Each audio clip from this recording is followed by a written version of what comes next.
trabajo y salud para una vida. Porque la idea es esta, ¿no? Tenemos que pensar muchas variables para poder funcionar. Bien, la pandemia nos ha llevado a una aceleración de unos cambios a nivel mundial, tanto a nivel social como económico como tecnológico. Y vamos a intentar hacer un repaso por estos 3 epígrafes, porque si no, tenemos la tendencia a cortar y empezar a hablar de prevención, de medicina, de ergonomía, sin tener en cuenta el medio en el que estamos. Y nosotros siempre debemos considerar el ecosistema en el que nos movemos como el inicio. No podemos empezar a trabajar en las empresas, comentaba ahora con el doctor, la medicina del trabajo, si no sabemos la organización de esa empresa, la organización del trabajo. Hay unas premisas previas antes de poder ahondar en los campos en los cuales nosotros somos especialistas. ¿Y qué está pasando? Bueno, pues está pasando que la empresa está en plena metamorfosis. Por eso he hecho una pequeña broma con la empresa metamorfosis que no espera, porque no espera, la empresa lleva su ritmo, su manera de trabajar, y es la misma empresa que nos espera. La empresa a la cual nosotros tenemos que darle resultados. Y los resultados los tenemos que canalizar en diferentes KPIs, pero sobre todo tenemos que dar un resultado, y es que las personas tienen que estar sanas y saludables, y además la empresa tiene que ser eficiente. Sin una cosa y la otra, y en castellano tenemos la copulativa ahí que nos mezcla las dos, difícilmente podremos avanzar. Bien, ¿y cuál es esa empresa que nos espera? Bueno, podríamos caracterizarla de muchas maneras, pero a mi manera de ver hay 7 rasgos importantísimos. Por un lado, queremos que sean empresas sostenibles, empresas que se prodigan a lo largo de la vida y que van a estar ahí durante mucho tiempo. Estamos buscando empresas trascendentes, no empresas económicas, sino empresas trascendentes, que vayan más allá del espíritu inicial, que queramos hacer cosas realmente de impacto para la sociedad en la que estamos inmiscuidos. Queremos empresas que sean saludables. Nadie quiere ir a una empresa a trabajar para perder salud. Ya no estamos en el paradigma de cambiar salud por dinero. Nadie quiere cambiar salud por dinero. Además, cada vez tenemos empresas sensibles, o sea, empresas que tienen que dar cobijo a todas las personas de la sociedad. Todos somos necesarios e imprescindibles. Tenemos que diseñar empresas donde las personas con determinados hándicaps físicos, psíquicos o sociales tengan cabida y puedan caminar por esa escala social que les permita mejorar. Sin duda estamos con empresas digitales. La empresa o será digital o no será empresa. Hoy en día pensar una empresa que no se digitalice y que no tenga como norte la digitalización es realmente un atrevimiento por parte de los gerentes de esa empresa. Además, tenemos una empresa hiperconectada. Nuestra empresa ya no vive sola en un universo, sino que tenemos que competir y colaborar con todas las empresas del planeta, que sean de nuestro sector. Y seguramente que la pandemia nos ha llevado a descentralizar la empresa, hacer que las empresas no tengan ese pool de oficinas centralizadas donde todos los trabajadores, como en algunas películas del siglo pasado, corrían a dar sus servicios o sus prestaciones, sino que debemos intentar que la empresa esté localizada lo más próxima posible al lugar de vida de las personas. Y aquí que estoy precisamente en Bogotá, donde tenéis un problema grandísimo en movilidad, esto creo que es muy, muy irrelevante. Bien, y además de todo esto que hemos estado, estas 7 características impactantes, estamos en un mundo donde prácticamente nos estamos moviendo en lo que se va a llamar el metaverso laboral. Vamos a estar pasando de unos espacios físicos a unos espacios virtuales continuamente en nuestro trabajo, ya sea con gafas virtuales, ya sea con cualquier tipo de tecnología que vaya saliendo. Y eso nos da una empresa muy especial, una empresa que se va a manejar con tecnologías 5G, 6G, se irá creciendo, una empresa que estará muy robotizada, donde los cobots tendremos que empezar a saber cómo diseñamos los puestos de trabajo para que una persona pueda trabajar con un robot, una máquina insensible. ¿Tendrán los robots que hacernos bromas o hablarnos de nuestros equipos de fútbol? ¿Cómo serán esos trabajos? Porque si no van a ser unos trabajos fríos que van a ahondar en toda la parte de patologías psicosociales que se nos vienen encima. Bueno, vamos a tener empresas con inteligencia artificial que nos ayudarán a predecir y a prevenir accidentes e incidentes. Todo esto es algo que se nos avecina en esta empresa que no espera y nos espera por otro lado. Bien, después de la pandemia, una vez pasada la pandemia, podemos empezar a pensar cómo será este nuevo trabajo. ¿Qué trabajo nos va a quedar post-pandemia? Bueno, pues el nuevo trabajo post-pandemia seguramente vamos a estar orientados a la nueva globalización. Durante la pandemia se discutió mucho si la globalización era un mal del que teníamos que huir. Se discutió mucho porque resultó que países avanzados pues, carecían de cuestiones muy, muy sencillas de producir, unos guantes, unas agujas, etcétera, ¿no? Y eso llevó a cuestionarnos si la globalización era algo negativo. Bueno, seguramente que tendremos que replantear la nueva globalización y veremos dónde tenemos que crear los chips, y veremos dónde tenemos que hacer muchas cosas, pero seguro que vamos a una globalización mucho más potente que la que teníamos. Además, nos ha aparecido la multiculturalidad, la necesidad de compartir con los demás, porque nuestra empresa necesita colocar productos y servicios multiculturales. Cuanto más multicultural es nuestra organización, mejor posicionada está en el mercado. Debemos estar pendientes del territorio. El territorio ya no es un lugar a explotar en el peor de los sentidos, sino es un lugar a compartir con la gente de ese territorio los bienestares que podemos tener. Y además tiene que ser atractiva para el talento. El talento no se retiene. Hay gente que va diciendo que tenemos que crear empresas para retener talento.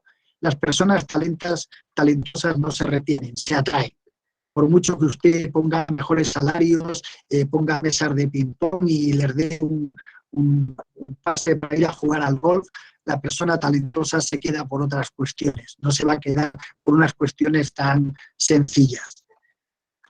Debemos además preguntarnos ¿cuáles serán los sectores punteros? Bueno, pues creo que todos estamos de acuerdo en que la biotecnología, los nuevos materiales y las energías limpias van a ser foco de creación de múltiples lugares de trabajo, de múltiples puestos de trabajo. Bien, pero ¿en qué están pensando las empresas? También las empresas están pensando qué es eso del trabajo y el empleo, ¿no? ¿Y qué diferencias encontramos en las empresas de futuro? Pues las empresas de futuro empezamos a ver que vamos a tener grandes despidos de gente que no tenga habilidades coherentes con la producción que yo tengo. Y eso va a ser una de nuestros handicaps importantes. Vamos a ver empresas que externalizan las necesidades. Si yo tengo una empresa y tengo que contratar una campaña de marketing, no tengo por qué hacerla en Colombia, o la puedo hacer en Ecuador si son más creativos y si me dan mejor precio, o la puedo hacer en Canadá. O sea, ya la empresa no tiene esas barreras y ya no tenemos tantas barreras y somos más permeables, con lo cual cada vez necesitamos pensar de una manera muy diferente. Y, lógicamente, tenemos que aprender a reentrenar a nuestro personal.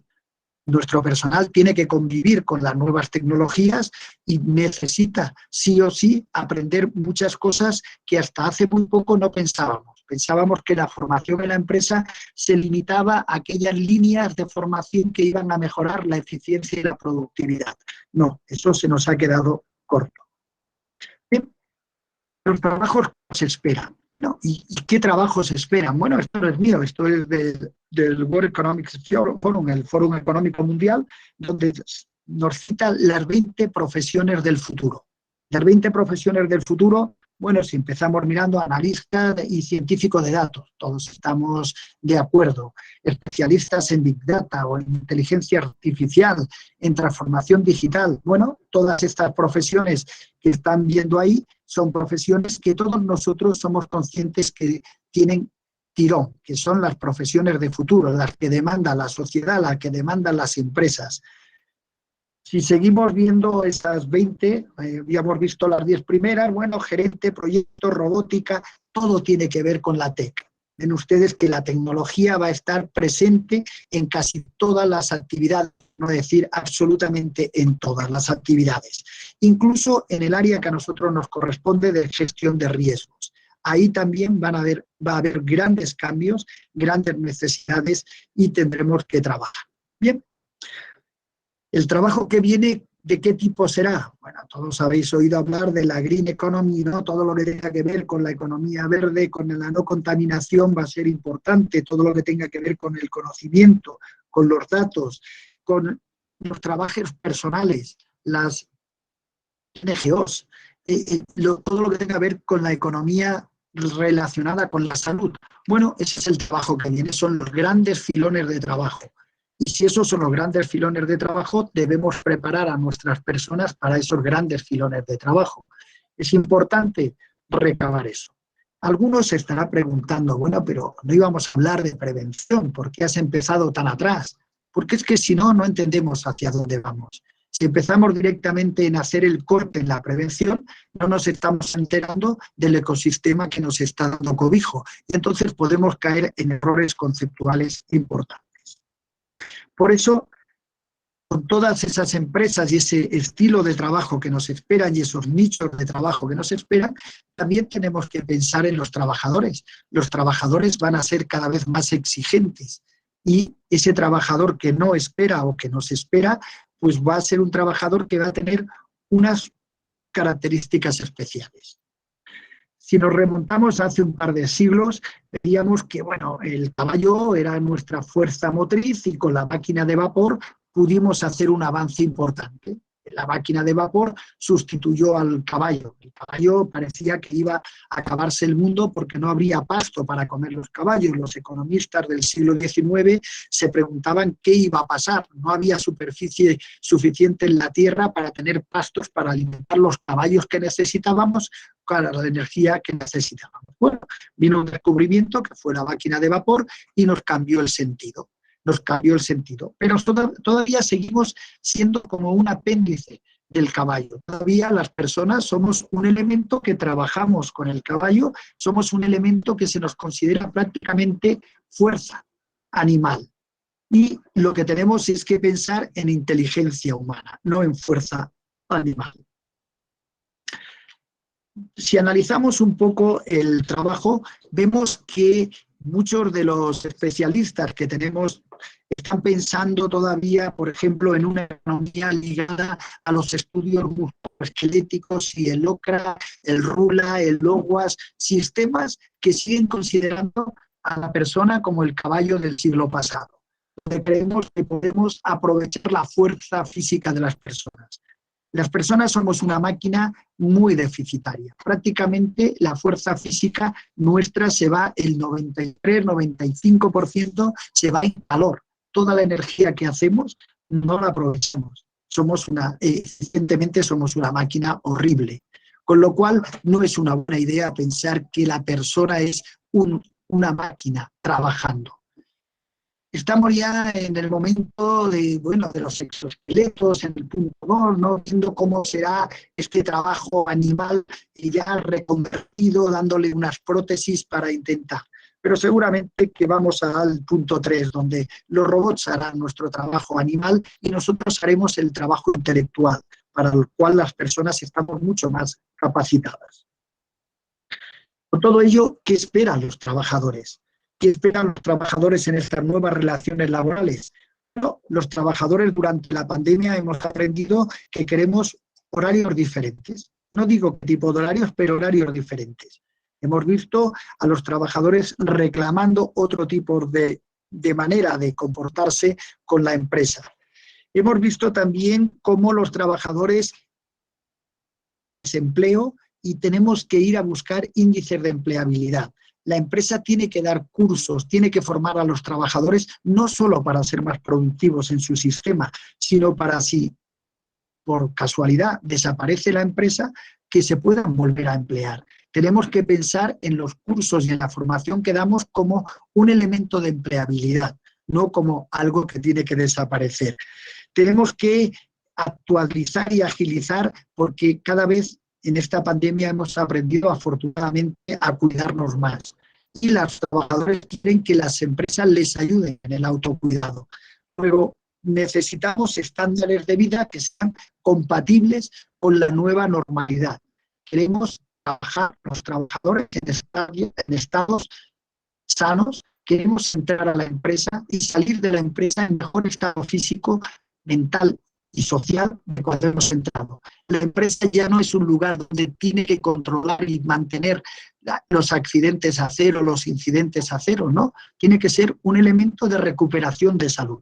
Seguramente trataremos peor a nuestro cuerpo en nuestras fiestas con nuestros compañeros o en nuestras casas que en la empresa, donde podemos atender y vigilar desde la alimentación al esfuerzo físico a todo lo que queramos. Bien, pero también las empresas están esperando cuestiones de las nuevas relaciones laborales. Las empresas están temiendo, ¿no?, la caducidad del reemplazo digital, que le llaman el que digital, que es bueno, que las empresas están atemorizadas porque la empresa del lado puede contratar unos sistemas digitales que simplemente la hagan que no sea competitiva, con lo cual ahí están preocupadas por tener trabajadores que sean flexibles y que se puedan adaptar con facilidad. Tenemos que ver que la empresa tiene una preocupación importante por la continuidad de negocio, por la incertidumbre que se les viene con cualquiera, y todo esto los trabajadores también tienen que ayudar a hacer que esto funcione mejor. Los trabajadores somos cada vez más refractarios a los desplazamientos diarios. Luego la empresa tendrá que reaccionar con rapidez colocando oficinas satélites más próximas a las zonas de estos trabajadores. Luego, estos trabajadores que han sido resilientes y que han logrado trabajar durante la pandemia en primera línea, por ejemplo, en algunas empresas que han tenido que hacer servicios de primera línea, que no han podido irse a su casa a trabajar, sino que han tenido que estar ahí dando trabajos y que han demostrado esa eficiencia, ahora van a reclamar unas ventajas competitivas importantes. Bien. Luego, este trabajador que viene va a tener que responder pues, a la empresa que está, a la empresa que viene. Y la empresa que viene nos va a pedir unos trabajadores con unas características muy especiales. Por ejemplo, tecnotrabajadores. Será difícil que una persona se pueda emplear sin un manejo mínimo de la tecnología. Y eso tenemos que enseñarlo a los niños, pero también tenemos que enseñarlo a los trabajadores que tenemos con pocas, diríamos, capacidades tecnológicas. Tenemos que introducir la tecnología como un elemento en todas las capas de nuestros trabajadores. Vamos a tener cada vez que compartir más nuestro trabajo, vamos a ser más pluriempleados. Se nos van a acabar esos trabajos únicos en empresas únicas y vamos a tener que compartir nuestro trabajo en diferentes entidades. Y eso va a impactar directamente la prevención, como veremos más adelante. Vamos a tener muchos trabajadores transhumantes, trabajadores que están moviéndose continuamente, que su lugar de trabajo podríamos decir que es la vía, que es la calle, que es la carretera. Y estos trabajadores peripatéticos van a generarnos una serie de hitos y de necesidades de prevención especiales. Bien. Además, decíamos, los trabajadores nos vamos a mezclar con los robots. Los trabajadores vamos a estar compartiendo nuestro tiempo diario con los robots. Y este compartimiento, además, es interesante. Fíjense en esa estadística. En Singapur, prácticamente cada 10.000 trabajadores ya trabajan con un robot industrial. ¿Y eso quiere decir algo? Pues quiere decir algo muy terrible. Cuantos menos robots industriales tenemos, más pobres somos. O sea, cuanto más robots, no es que los robots nos quiten trabajos, los robots nos dan más trabajo, nos generan países más competitivos. Luego, ya hay un caballo de batalla. Luego, si los países van a tener cada vez más robots, tenemos que enseñar a las personas a trabajar con robots. Y eso es una de nuestros indicadores importantes. Me gusta tener esta transparencia, es una transparencia antigua, pero siempre la traigo a colación. Miren, esas son unas características de los pozos petrolíferos de Estados Unidos y la mano de obra que estaban ahí, ¿no? El número de pozos y el número de trabajadores. Como ustedes ven, cuando empezó la crisis energética, se empezaron a cerrar pozos porque no eran rentables y, lógicamente, bajó el número de trabajadores, hasta que se reactivó. Y cuando se reactivó, ¿qué pasó?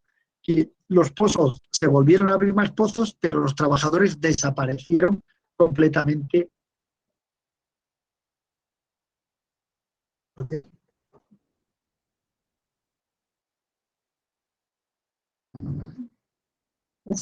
No está replicando.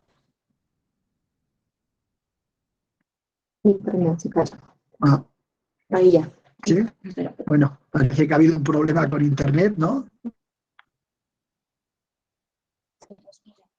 ¿Por qué viene?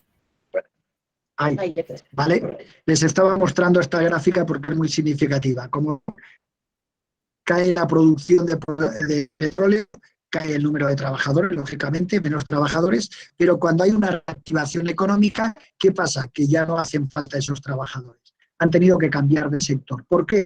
Porque se ha automatizado, se ha mecanizado, se han hecho toda una serie de inversiones para hacer más rentable y ya esos trabajadores no tienen cabida. Son dos curvas que divergen claramente.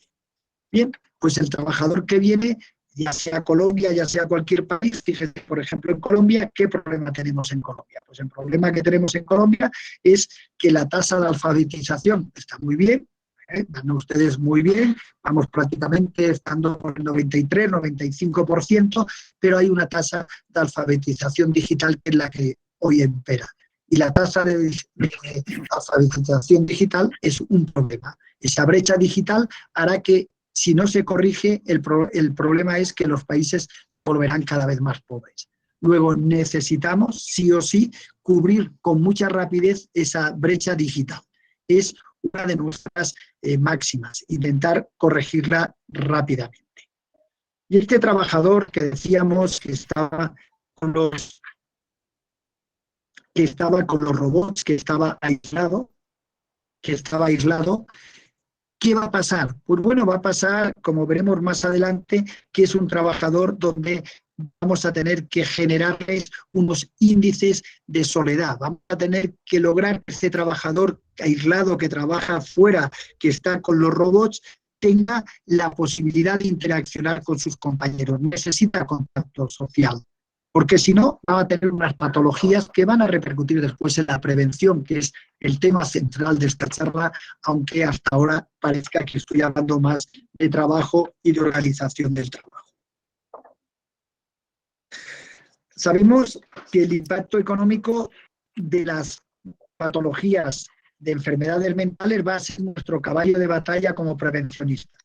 A partir de ya, antes de la pandemia, la OMS ya nos había advertido que más del 35% de las enfermedades y patologías que tendremos que corregir en los puestos de trabajo son enfermedades mentales. Pues imagínense ustedes estos trabajadores que viven solos, que se relacionan con robots y que prácticamente pasan el día solo. La enfermedad mental aún se nos disparará mucho más. De ahí que necesitemos empresas con cara amable, empresas en las cuales podamos interaccionar con las personas, porque si no, eso se nos va a agravar de una manera importante. Estas son las patologías que la OMS habla de las enfermedades no transmisibles. Como ven, la enfermedad mental es la fundamental. Pues están las cardiovasculares o todas las que tienen que ver con cánceres.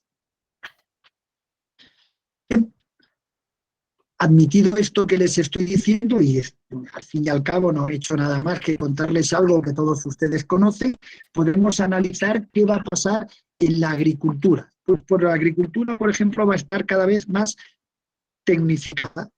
Los agricultores hasta ahora seguimos pensando, no, vamos a hacer una agricultura, por ejemplo, donde los drones nos van a hacer una agricultura muy finalista, donde vamos a precisar exactamente qué frutas tenemos que recoger, cuándo las tenemos que recoger, cómo tenemos que generar determinados plaguicidas, etcétera. Luego, lo que vamos a necesitar, ¿qué es? Vamos a necesitar otro tipo de agricultor, un agricultor mucho más tecnológico, un agricultor mucho más permítanmelo, universitario, que esté mucho más pegado a la ciencia y a la tecnología que el agricultor puro de recolecta de cualquier tipo de frutas, porque eso lo vamos a tecnificar cada vez más. Y tendremos microrobots que nos recogerán cualquier tipo de fruta, pero en cambio tendremos que estar mucho más atentos a ese tipo de trabajo. Pero solo en la agricultura, pues en los servicios casi no vale la pena ni que me pare, por supuesto. Hoy en día la inteligencia artificial y la banca, pues todos ustedes saben que están ligadas. Está ligada la publicidad y la inteligencia artificial, los análisis. Necesitamos cada vez más gente perfectamente cualificada en esos sistemas para poder funcionar. La robótica y la construcción.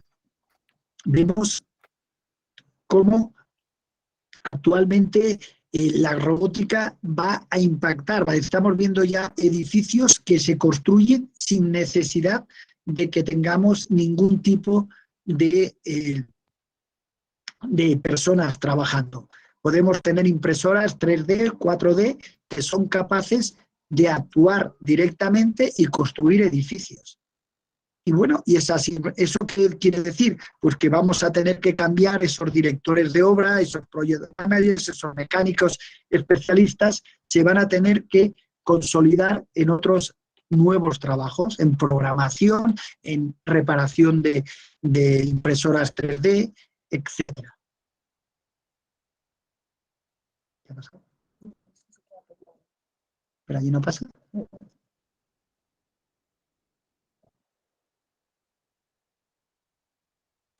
No. Esto es lo que les estaba contando, ¿no? Que son pues la necesidad que vamos a tener de un cambio total del tipo de trabajador que hasta ahora conocemos en la construcción a un tipo de trabajador mucho más tecnificado que la construcción. Y esto ya está pasando, sí, porque fíjate, les pongo un caso ya de una impresora 3D generando coches. Este coche es un coche real que vale $8.500 de los chinos y que se hace con impresoras. Que nuestro temor en la parte de abajo de la transparencia, donde ven ahí los robots, pensábamos, los robots nos van a quitar los puestos de trabajo a las personas. No, y a los robots les han quitado el puesto de trabajo las impresoras 3D. O sea que esto va así y va a esta velocidad. Entonces todavía hay gente preocupada por la epicondilitis en la línea de montaje. Sí, hay que estar preocupados porque tenemos trabajos, pero tenemos que estar pensando un poquito más allá, porque es lo que se nos avecina. Igual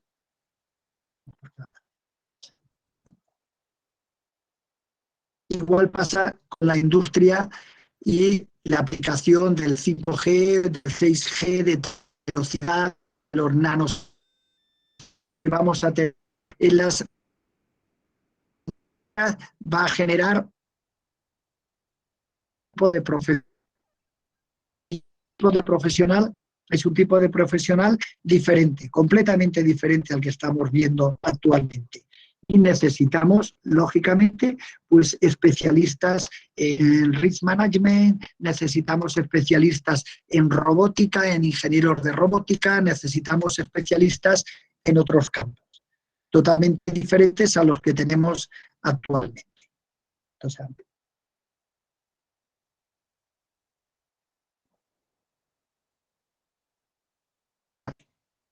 y por consiguiente, ¿qué? ¿Qué es lo que se nos avecina? Bueno, pues vamos a pensar en la prevención que no espera o no se espera. ¿Qué tipo de prevención? Nosotros, ya seamos médicos, ingenieros, psicólogos, cualquier profesional que se dedique a la prevención, lo que tiene que empezar a pensar es qué mundo se nos viene encima, ¿no? ¿Qué sistema de producción vamos a tener? ¿Qué empresa, qué tipo de empresa vamos a tener? ¿Qué tipo de trabajadores? Y vamos a ver qué podemos hacer para intentar evitar que esto pase.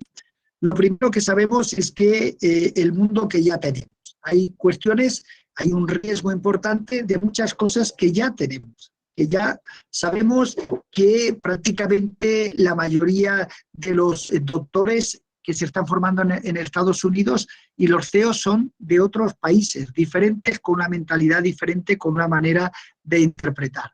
Sabemos que las patentes que se están generando en el mundo ha cambiado. Si hace unos años era Alemania quien lideraba, después fue Estados Unidos, actualmente ya ha cambiado y estamos pensando en Japón, China y Corea del Sur como grandes países. Estamos pensando que hay problemas de corrupción donde los países no quieren que se produzca esto. Y cada vez estamos más metidos y más conscientes de que es un elemento que también va en contra de la prevención. Sabemos que la ratio de los países, la ratio per cápita de patentes es lo más importante. Mire, me atrevo a ser un poco provocador, siempre lo soy, pero también. Una empresa, sea la que sea, como la del doctor Acueducto o la que ustedes quieran, que no tenga patentes, es una empresa condenada a desaparecer. Las empresas tienen que orientarse a ser empresas a generar patentes, a generar ideas, porque si no, realmente lo único que haces es ser de la cola, del fondo del tren. ¿Y qué haces? Pues vas a generar poca riqueza. Y si generas poca riqueza, vendrá una empresa que se comerá tu nicho de trabajo. Y esto es importante. Debemos pensar cómo orientamos nuestra empresa, tenga la magnitud que tenga, sea grande, sea pequeña, para que esta empresa vaya generando riqueza y vaya generando esas nuevas patentes, esas nuevas maneras de integrar.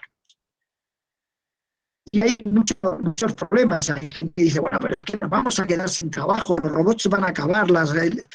No, sí. Por ejemplo, en el 2025 se espera perder 85 millones de empleos. Muchos. Se empiezan a generar 47 millones de empleos nuevos. Y esos empleos nuevos son empleos que se caracterizarán por lo que hemos estado hablando hasta ahora. Empleos mucho más digitalizados, empleos donde necesitaremos generar otra manera de trabajar diferente. Bueno, ¿qué nos viene?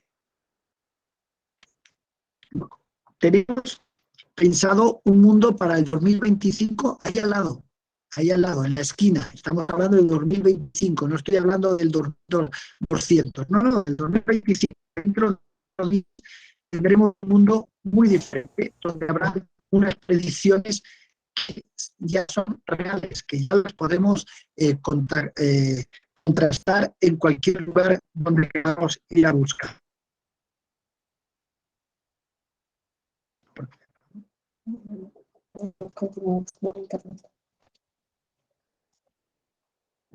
Bueno,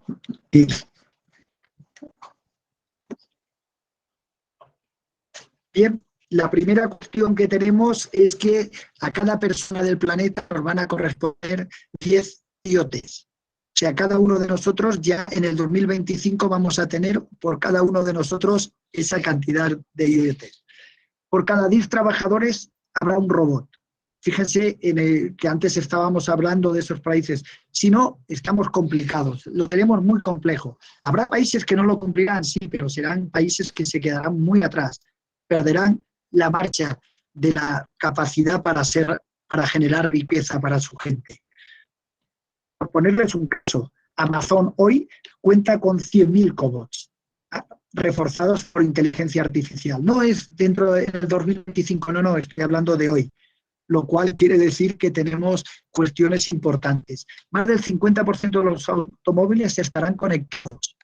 Sí, pero es que además más del 25% de los automóviles serán híbridos o eléctricos. Miren, ayer salían los números de Noruega. En Noruega el 65% de los automóviles hoy son eléctricos y en el 2025 serán el 100%. Es verdad que Noruega tiene una renta per cápita de $60.000, pero bueno, eso ya es una realidad. No estamos hablando de cuestiones más o menos esotéricas, estamos hablando de datos estadísticos de los que pueden revisar. Con todo esto creo que se nos genera una gran oportunidad para la seguridad y salud en el trabajo. Es un momento muy importante, estos grandes cambios a nivel de empresarial, a nivel de trabajadores, nos va a generar además una gran oportunidad para la prevención que viene. ¿Y cuál es el tipo de prevención? Lo primero que creemos es hacer una prevención predictiva. no va a ser una prevención como la que se está haciendo ahora en muchas empresas, donde lo que hacen es pasarnos a final de mes los datos estadísticos de la accidentalidad. Oiga, pues para ese viaje no hace falta prevencionistas.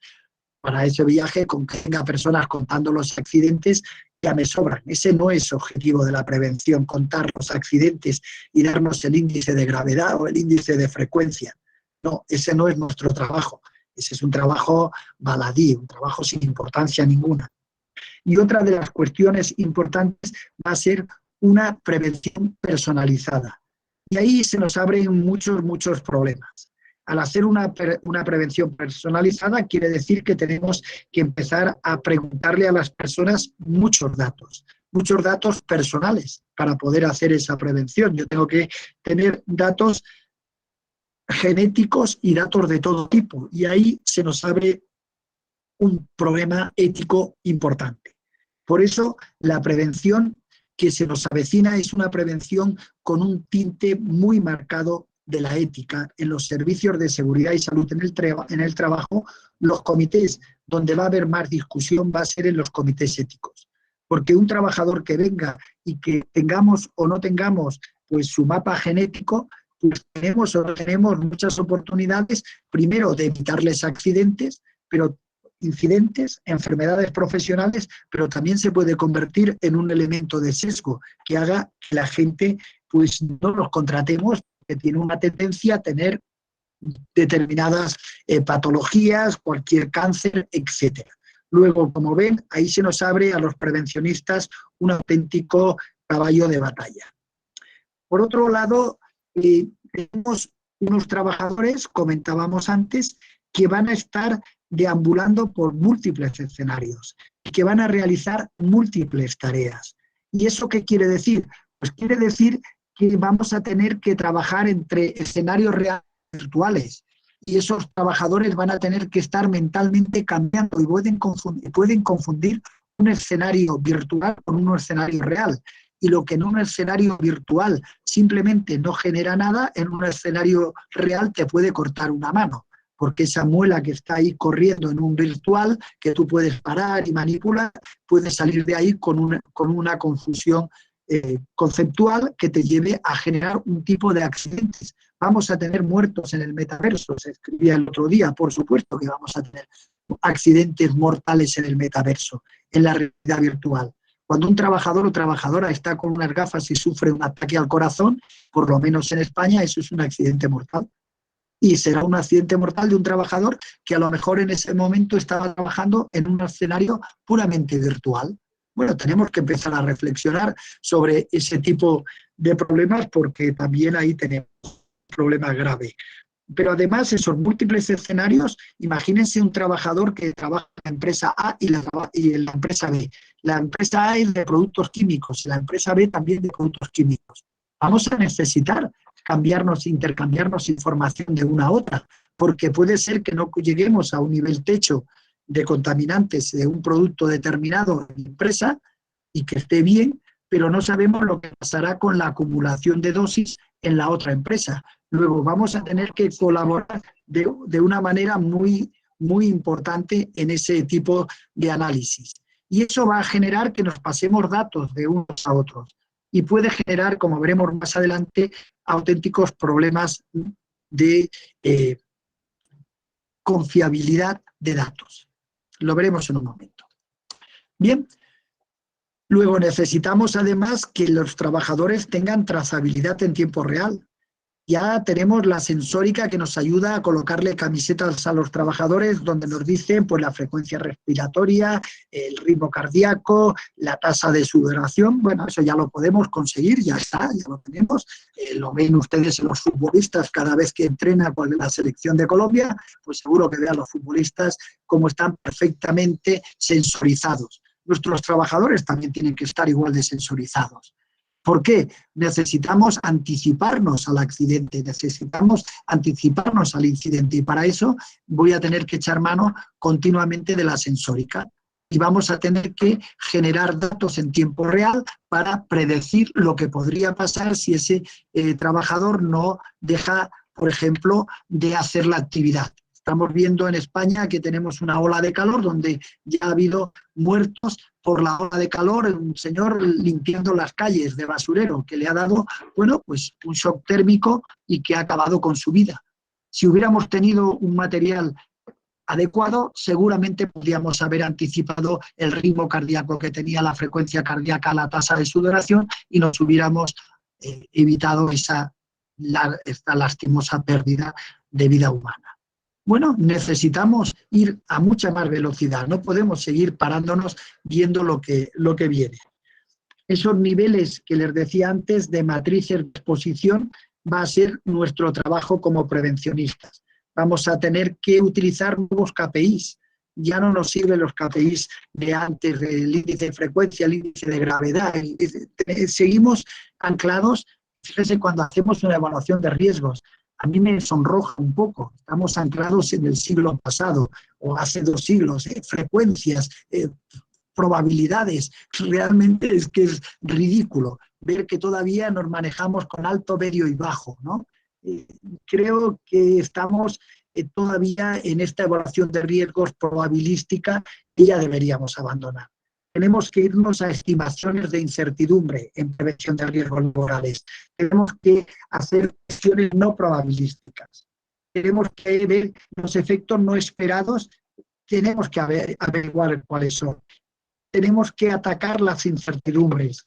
Debemos también intentar valorar las opciones. Y, lógicamente, tenemos que actuar de una forma intuitiva. Por eso creo que la prevención de riesgos laborales, la seguridad y salud en el trabajo está ante la disyuntiva, ante el gran cambio. El cambio de dejar esos análisis probabilísticos del siglo pasado y adentrarnos en... Estamos logrados.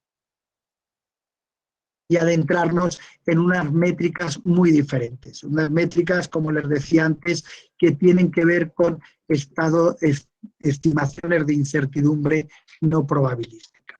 Y esto va a ser un cambio radical y va a ser una necesidad para ponernos al día, todos los prevencionistas, para estudiar otras cosas, otra manera de acercarnos a los accidentes y no seguir manejándonos con esas tablas probabilísticas que realmente sonrojan un poco cuando vemos que estamos todavía trabajando de una manera muy, muy pedestre. Ya para acabar, algunas consideraciones finales.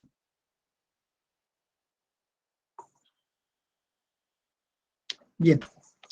Este es hago un poco de broma, ¿no? Este es un report que le presentaron al presidente de los Estados Unidos en el 2014, ¿no? Sobre el Big Data, ¿no? Y la privacidad.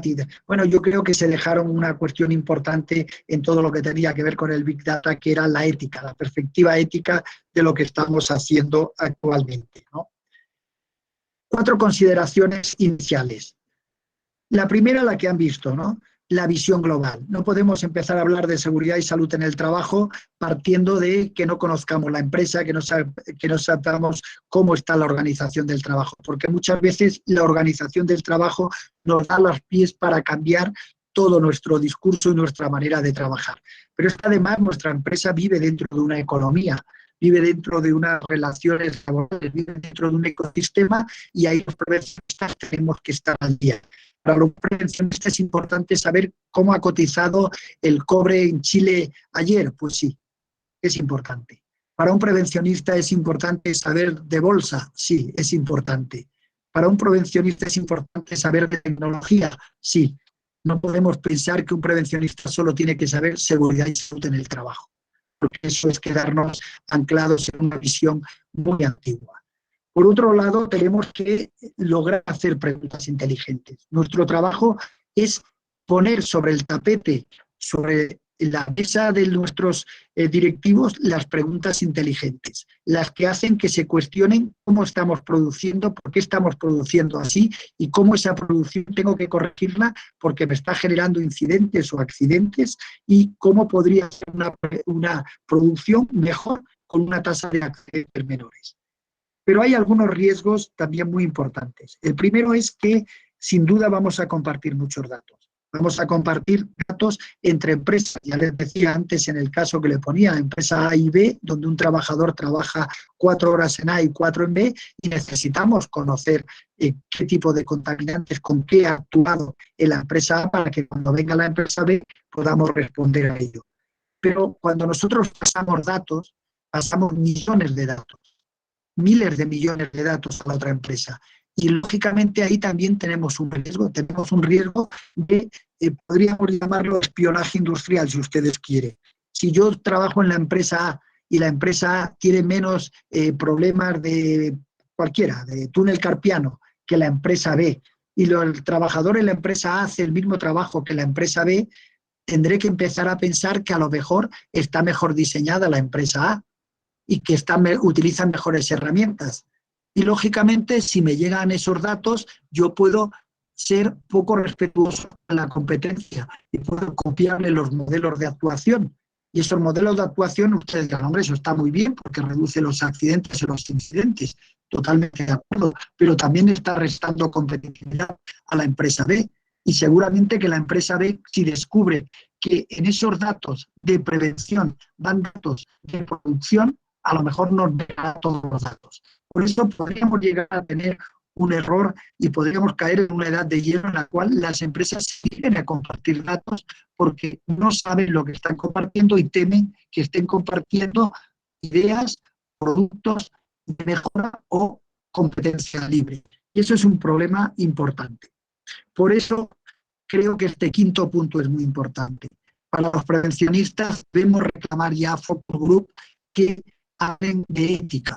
Nuestro problema, no les quepa la menor duda, en los años venideros van a ser los problemas de discusión de los comités éticos. Un trabajador, ¿hasta qué punto podemos reclamarle determinadas pruebas genéticas?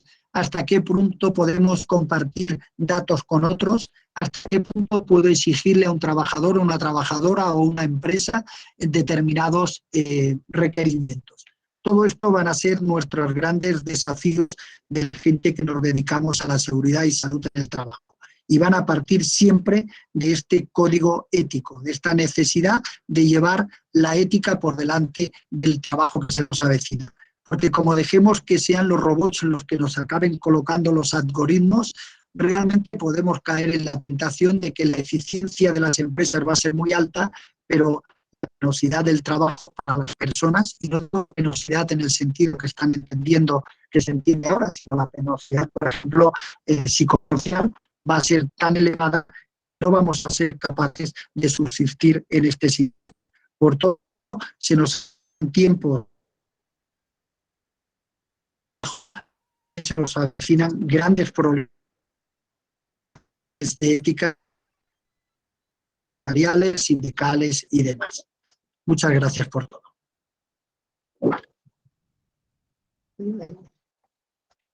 ¿Qué ha pasado?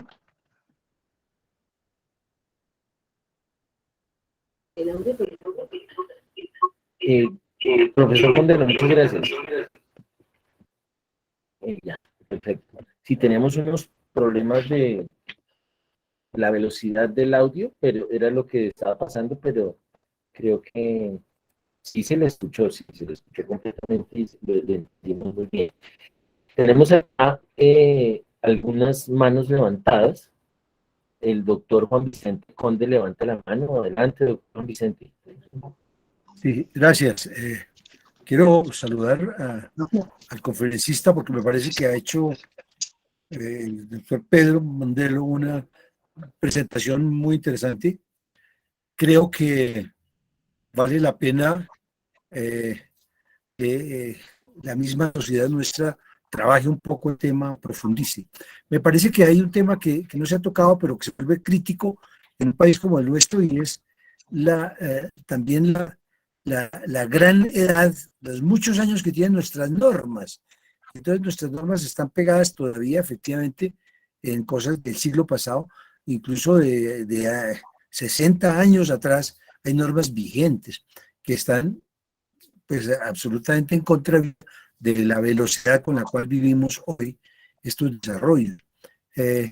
Me parece que vale la pena también considerar este enfoque, la urgente necesidad de tecnificar, de modernizar lo que hacemos rutinariamente, en los exámenes clínicos, la puesta en marcha realmente de una mejor calidad en el tipo de ejercicio de médico del trabajo, manejando mejor los indicadores biológicos, manejando muy buena relación con higiene que nos permita conocer efectivamente la matriz, el comportamiento permanente de un factor de riesgo. Hay cosas que todavía nos hacen falta considerar, pero el enfoque que le ha dado me parece excelente. Agradezco la posibilidad de haber estado en esta charla. Muchas gracias, Bernardo, y muchas gracias, doctor Pedro. Muchas gracias, doctor Conde. El problema de la normativa que cita es que además nunca podrá estar en el tiempo real. Una ley necesita un proceso de discusión, de llevar a gobierno, de legislar, y la velocidad tecnológica va por otro lado. Todavía, desgraciadamente, muchos gobiernos no se han enterado de que la velocidad tecnológica no espera.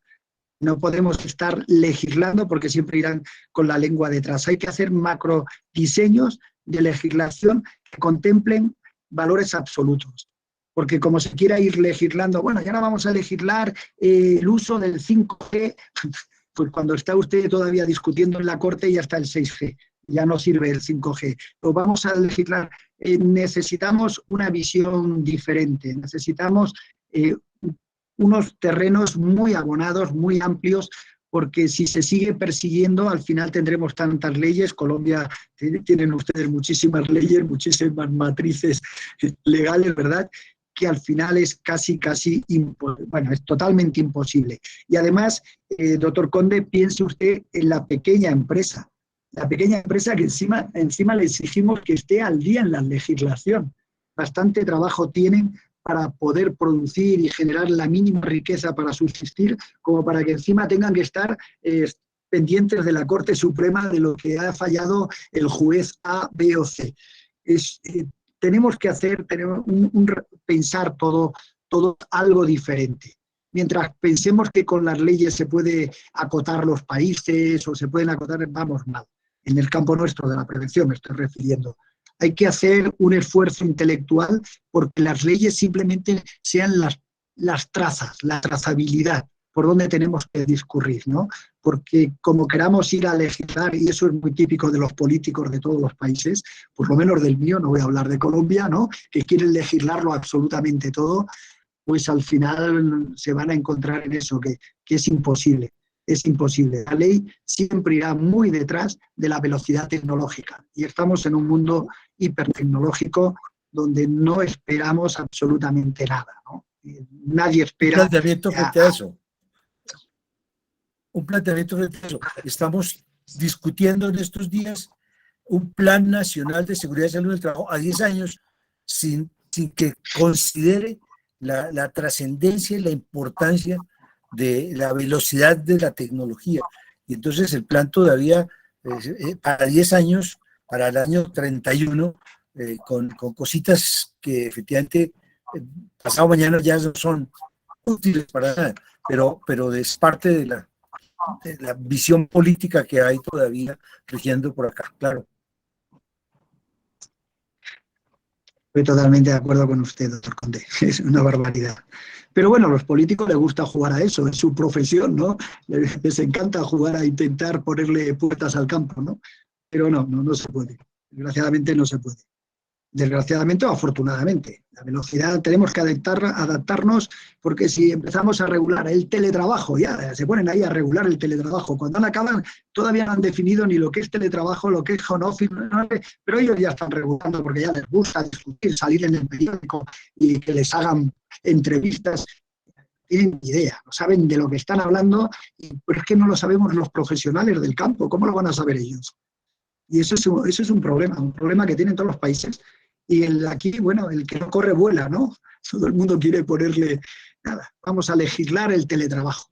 Pues muy bien, pues allá usted. Y ahora el teletrabajo con realidad virtual, ¿lo legisla o no? Ah, bueno, ese lo dejamos para la siguiente, ¿no? La siguiente será el televirtual trabajo. No vamos bien, en mi opinión, ¿eh?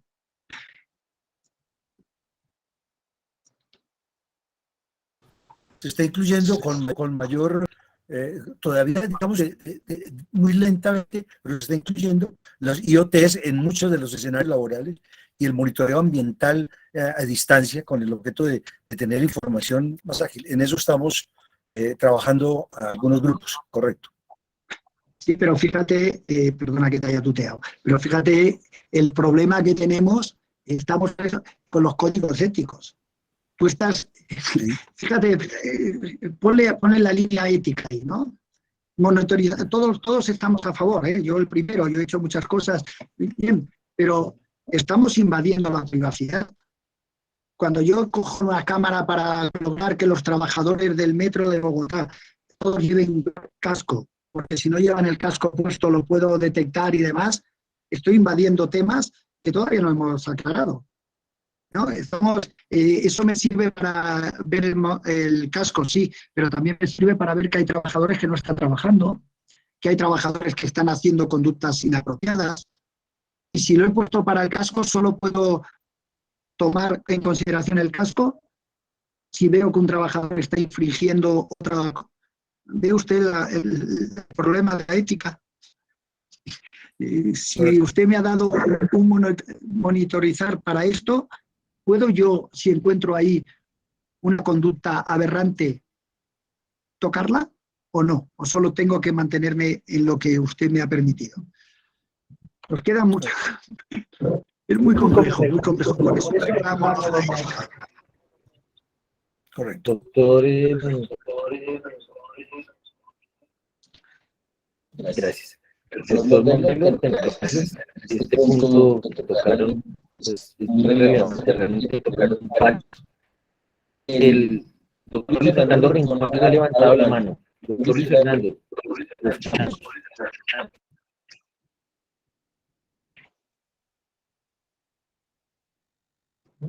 no. Doctor Luis Fernando Rincón.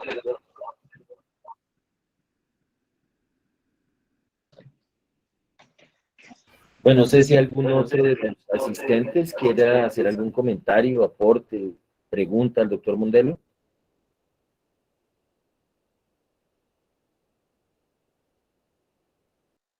Yo insistiría en que también es muy importante que la higiene, la medicina, salte cualitativamente a meterse en el tema de mayor profundidad técnica, indudablemente. Es decir, ¿qué prueba es la que estamos al día, digamos, en el monitoreo biológico que debemos hacer? ¿Cómo va avanzando la tecnología frente a eso? ¿Seguimos con los indicadores biológicos de toda la vida o ahí cómo va evolucionando eso? Nos permite incluso intentar probar monitoreos que nos dan datos mucho más precoces, más temprano. Sí, yo lo comparo, la radiografía de tórax, la tomografía, pero con el hecho de poder mirar la difusión de monóxido de oxígeno, es mucho más preciso saber eso. Pero es que es más costoso, es más enredado, entonces no lo usemos, pero eso nos permitiría mirar, conocer con mayor,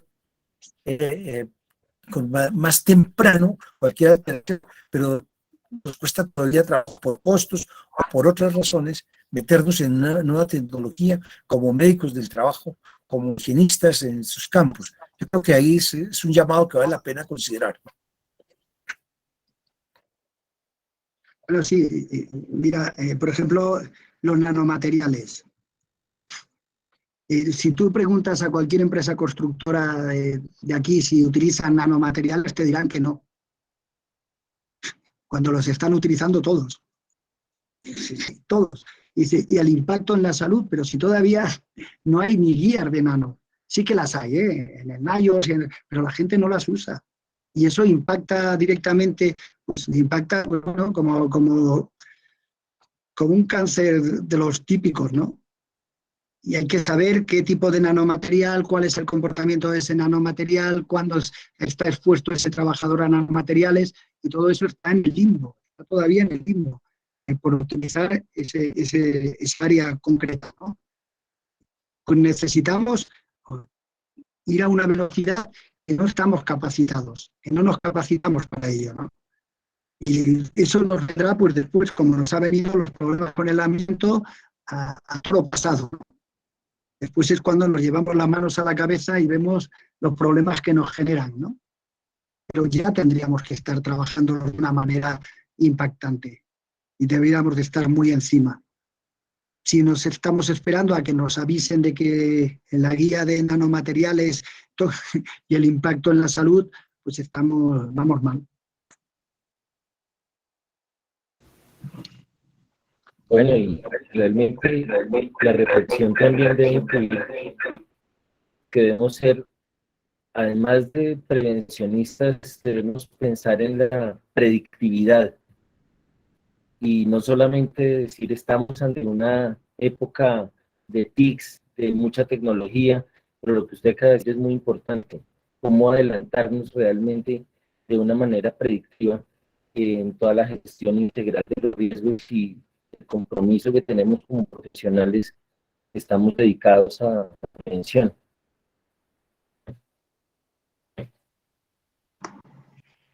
Sí, totalmente de acuerdo. Ese es nuestro trabajo. Nuestro trabajo es anticiparnos. No debemos de trabajar con el retrovisor. Debemos de trabajar con el heat-up, ¿no? Tenemos que ver lo que va a pasar. Tenemos que hacer diseños para lo que se viene, lo que va a venir, no para lo que ha pasado. Porque lo que ha pasado ya el enfermo que tenemos porque ha tenido un contaminante que le ha afectado, eso ya lo tenemos. Tenemos que corregirlo, evitarlo, todo lo que queramos. Pero es que tenemos una avalancha de nuevos productos, 10.000, 20.000 nuevos productos cada día que salen al mercado sin fichas técnicas, que no sabemos lo que tienen, porque son nanomateriales, nanopartículas, no sabemos cómo se comportan y, como siempre, la gente que nos dedicamos a la prevención, primero, pues eso, prevenir, ¿no? De lo que no sepas, evítalo, ¿no? Y no lo hacemos. Nos arriesgamos a utilizar materiales y productos sin ser precavidos. Y yo creo que debemos ser muy precavidos. Cuando un hormigón fragua más rápido, un concreto que le llaman ustedes, fragua más rápido, cuando la ropa que llevo resbala el agua, es porque algo está pasando, no es casualidad, es que hemos trabajado. Cuando un producto de limpieza, cuando un producto para el hogar, cuando un producto de alimentación tiene un sabor determinado, que no es un sabor natural, es porque hemos añadido, no digo que sea malo, hemos añadido algo, tenemos que saber qué es lo que va a pasar y tenemos que anticiparlo. Si necesitamos unas pruebas de largo recorrido, igual que un medicamento, generamos un medicamento y lo sacamos al mercado. Bueno, pues todo esto a nivel industrial no pasa.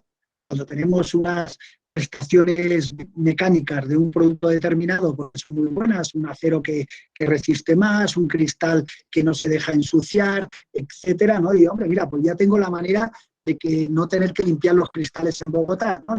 Un nanoproducto que retire el polvo y eso, bueno, muy bien, todo muy bien. Pero en la fábrica de ese nanocristal, ¿qué estamos haciendo? Porque eso no pasa, porque sí, a lo mejor resulta que no impacta para nada en la salud, genial, pero tenemos que saberlo. No podemos seguir y no tenemos ni guías, ni tan siquiera tenemos las guías mínimas de los tóxicos. No sabemos absolutamente nada y trabajamos, yo diría, con un atrevimiento fuera de lo normal. Así es, doctor Pedro. Pues muy importante esta conferencia de reflexiones que nos deja, la responsabilidad que tenemos como profesionales dedicados a todo el tema de seguridad y salud en el trabajo. En nombre de la Sociedad Colombiana de Medicina del Trabajo, gracias por haber acompañado el día de hoy y muchas gracias a todos los asistentes. Les recuerdo que estamos ahora subiendo a nuestro canal de YouTube las conferencias. El canal se llama Sociedad Colombiana de Medicina del Trabajo, así es que los invito a suscribirse y a poder apreciar posteriormente las conferencias que vamos a subir. Muchas gracias y que tengan una buena noche. Muchas gracias a vosotros y hasta luego. Chao. Gracias, Bernardo. Muchas gracias, Buenas muy noches a todos. interesante Que estés todo. bien. Buenas noches para todos. Hasta luego, don Hasta Juan luego. Vicente. Hasta luego, Muchas demás Gracias, doctores. buenas noches. Chao. Felicidades. Gracias, doctor. Gracias a todos. Buenas noches. Buenas noches.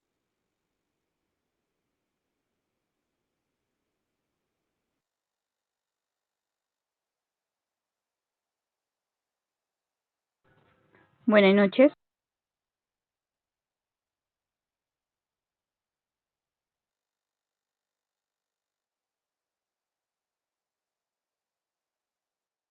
Que descanse.